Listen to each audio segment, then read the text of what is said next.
Hello friends, welcome to writing mentor. पिछली videos में हमने शिक्षा तथा मनोविज्ञान के अर्थों को समझा। बहुत सारी महत्वपूर्ण परिभाषाओं पर डिस्कशन किया गया, कॉन्सेप्ट समझाया गया।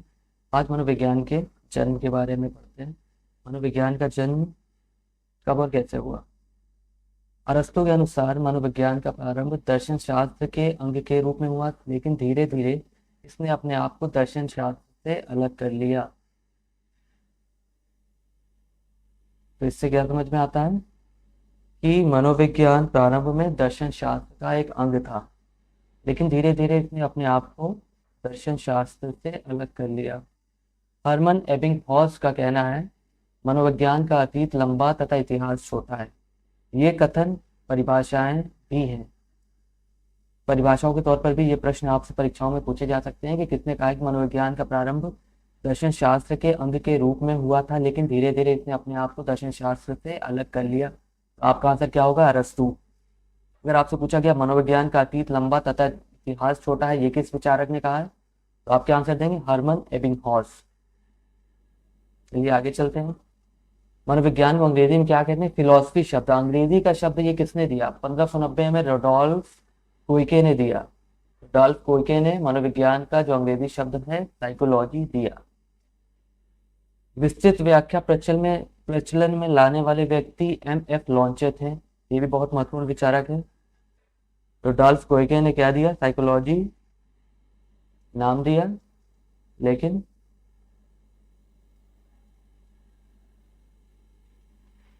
विस्तृत व्याख्या प्रचलन में लाने वाले व्यक्ति कौन थे? रोडोल्फ कोइके थे।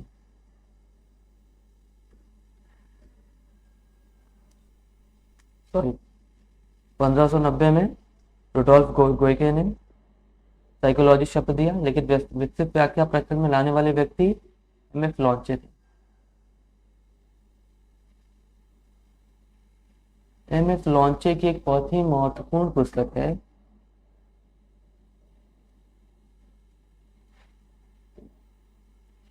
एम.एफ. लॉन्चे की एक बहुत ही महत्वपूर्ण पुस्तक है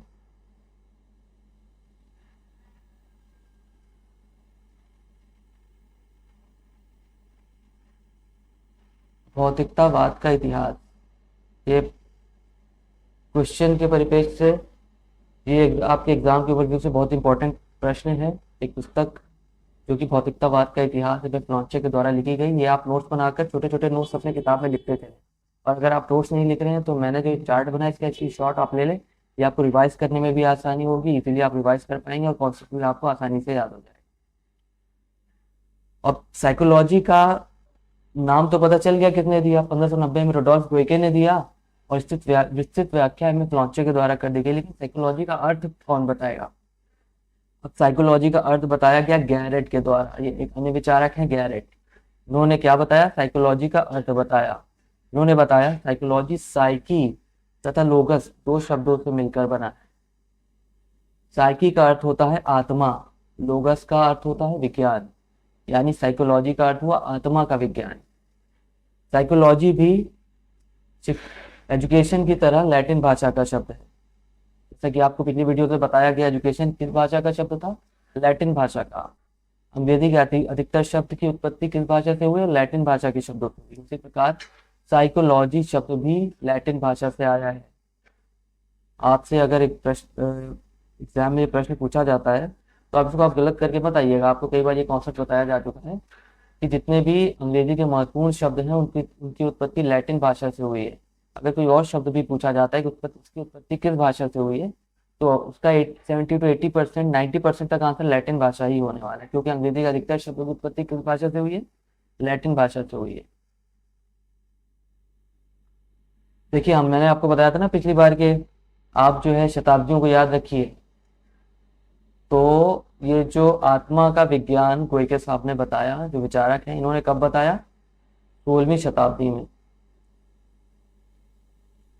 उन्होंने 16वीं शताब्दी में मनोविज्ञान को आत्मा का विज्ञान कहा, और इसको स्वीकार करने वाले महत्वपूर्ण विचारकों में कौन कौन थे? प्लेटो, अरस्तु तथा डेकार्ट। जब अन्य विचारकों के मध्य ये परिभाषा गई तो उन्होंने बहुत सारे प्रश्न किए। उनके प्रश्न क्या थे? आत्मा का रंग कैसा है? आत्मा रहती कहाँ है? कैसी दिखती है, इसका आकार कैसा है, जैसे सवाल जब प्लेटो, अरस्तु तथा डेकार्ट से पूछे गए तो वो इन प्रश्नों पर मौन हो गए, कोई भी जवाब नहीं दे पाए, जिस कारण ये जो कॉन्सेप्ट यहाँ पर आत्मा के विज्ञान के रूप में प्रकाश में आया था वो यहाँ पर रिजेक्ट कर दिया गया, इसकी परिभाषा अस्वीकार कर दी गई। यानी मनोविज्ञान को आत्मा के विज्ञान के स्वरूप में जो विचार आया था उसे विचारकों के द्वारा अस्वीकार कर दिया गया। अब आगे बढ़ते हैं। पूरी शताब्दी के बाद कौन सी शताब्दी आएगी? 17वीं शताब्दी। 17वीं शताब्दी में मनोविज्ञान को मन या मस्तिष्क का विज्ञान कहा गया। मन या मस्तिष्क का विज्ञान जिन विचारकों ने कहा उसमें महत्वपूर्ण है पैम्पोलॉजी तथा थॉमस रीड। ये इटली के विचारक हैं, ये इटली के विचारक हैं। ये परिभाषा भी अस्वीकार कर दी गई। इस परिभाषा को अस्वीकार करने का कारण यह था कि जब अन्य विचारकों के द्वारा उनसे ये प्रश्न किया गया कि मन का स्वरूप कैसा है, मन की प्रकृति कैसी है, तो वो इन प्रश्नों के जवाब नहीं दे पाए, जिस कारण ये परिभाषा भी अस्वीकार कर दी गई। अब आगे आते हैं 19वीं शताब्दी। 19वीं शताब्दी में किसी तरीके का कॉन्सेप्ट नहीं आया, इसे डार्क एज या अंधयुग कहा जाता है। आगे बढ़ते हैं 20वीं शताब्दी। 20वीं शताब्दी में मनोविज्ञान को चेतना के विज्ञान के रूप में स्वीकार किया गया।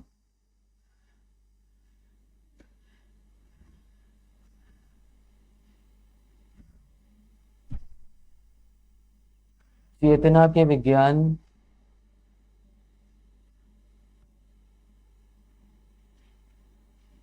यहाँ पर ये चेतना का विज्ञान है,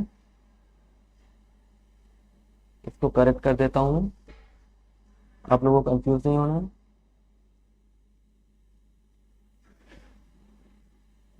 चेतना का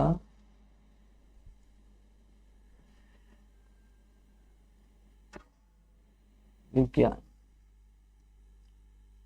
चेतना का विज्ञान जिन विचारकों ने मनोविज्ञान को माना उनमें महत्वपूर्ण विचारक हैं विलियम वुंट, टिचनर, जेम्स सेली, विलियम जेम्स तथा वाइस्की। इसका निष्कर्ष क्या निकला? ये परिभाषा भी अस्वीकार कर दी गई, क्योंकि इन्होंने चेतना के बारे में तो बताया, मनोविज्ञान को चेतना माना, परंतु जब उनसे अचेतन व अर्धचेतन के बारे में कहा गया तो वो इसके बारे में व्याख्या नहीं दे पाए, इसके बारे में नहीं समझा पाए विचारकों को, जिस कारण से ये परिभाषा भी अस्वीकार कर दी गई।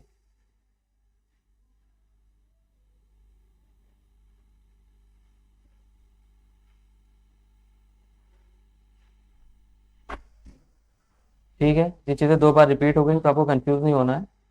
20वीं शताब्दी के बाद हम आएंगे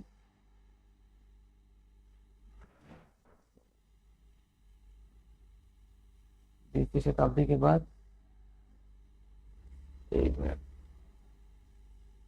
20वीं शताब्दी चेतना का विज्ञान।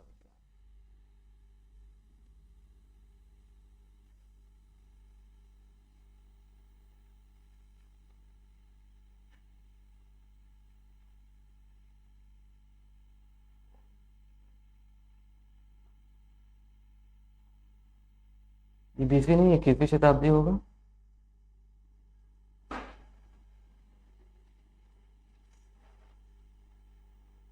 जो टाइपिस्ट है उसने यहाँ पर कुछ गलती कर दी है, तो आप लोग इसको करेक्ट कर लीजिए।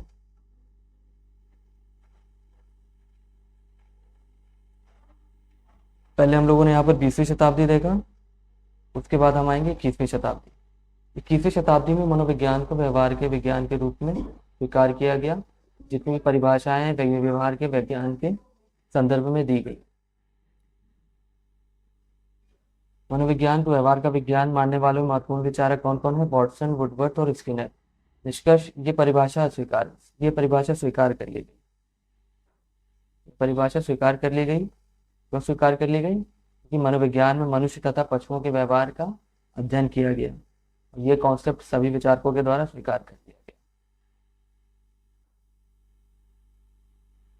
16वीं शताब्दी में मनोविज्ञान को आत्मा का विज्ञान कहा गया, इसे अस्वीकार कर दिया गया। 17वीं शताब्दी में मनोविज्ञान को मन का विज्ञान कहा गया, ये भी अस्वीकार कर दिया गया। 18वीं शताब्दी डार्क एज। 19वीं शताब्दी चेतना का विज्ञान, ये भी परिभाषा स्वीकार कर दी गई, लेकिन 20वीं शताब्दी में मनोविज्ञान के व्यवहार के विज्ञान के रूप में स्वीकार किया। देखिए इसमें कुछ कंफ्यूजन है, मैं फिर से इसको कुछ करेक्शन आपको बता रहा हूँ। 16वीं शताब्दी मनोविज्ञान को आत्मा के विज्ञान के रूप में स्वीकार किया। 17वीं शताब्दी मनोविज्ञान को मन या मस्तिष्क का विज्ञान कहा गया, ये परिभाषा स्वीकार कर दी गई। इसके बाद ये 18वीं शताब्दी होगा। 18वीं शताब्दी को अंधयुग या डार्क एज कहा गया। फिर ये होगा 19वीं शताब्दी। 19वीं शताब्दी में मनोविज्ञान को चेतना के विज्ञान के रूप में स्वीकार किया गया। और उसके बाद ये आपका 20वीं शताब्दी, ये जो है ये सही है।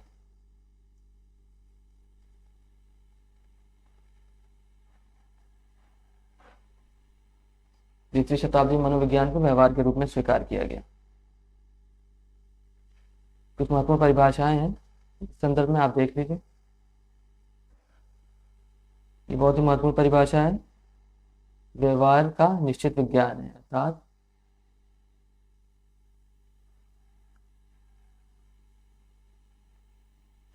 मनोविज्ञान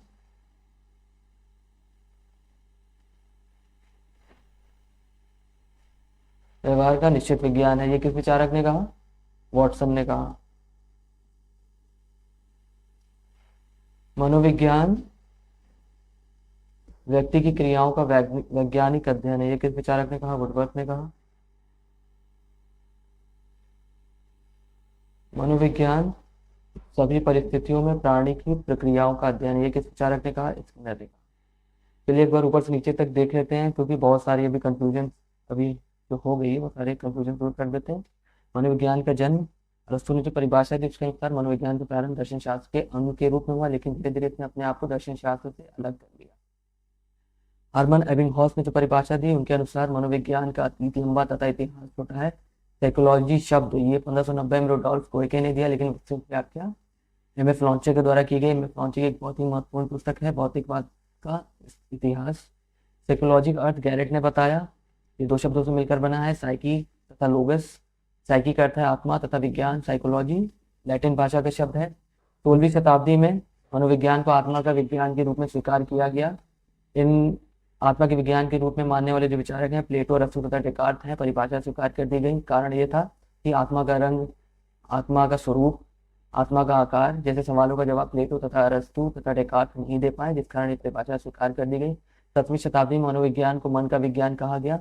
मन का विज्ञान मानने वाले विचारकों में प्रमुख विचारक पैम्पोलॉजी तथा थॉमस रीड हैं। ये परिभाषा भी स्वीकार कर दी गई, क्योंकि ना तो वो मन का स्वरूप बता पाए, ना कि मन की प्रकृति बता पाए। 18वीं शताब्दी को अंधयुग या डार्क एज कहा गया। 19वीं शताब्दी में मनोविज्ञान को चेतना के विज्ञान के रूप में स्वीकार किया गया। चेतना का विज्ञान जिन विचारकों ने माना उन विचारकों में महत्वपूर्ण है विलियम वुंट, टिचनर, जेम्स ली, विलियम जेम्स तथा वाइस की। निष्कर्ष परिभाषा अस्वीकार। कारण चेतना तो माना, परंतु चेतन, अचेतन व अर्धचेतन के बारे में नहीं बताया। इन विचारकों ने मनोविज्ञान को चेतन तो माना, परंतु अचेतन व अर्धचेतन के बारे में नहीं बताया, जिस कारण ये परिभाषा भी स्वीकार कर दी गई। फिर ये दो बार ओवर राइट हो गया, दो बार, इसको छोड़ देते हैं, इसके लिए आपको कंफ्यूज नहीं होना। ये दो बार राइट हो गया, इसको आपको छोड़ देना।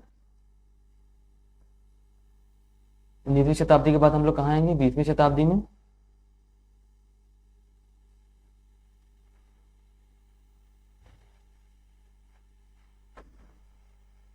इसको कट कर देते हैं ताकि कोई कंफ्यूजन ना हो।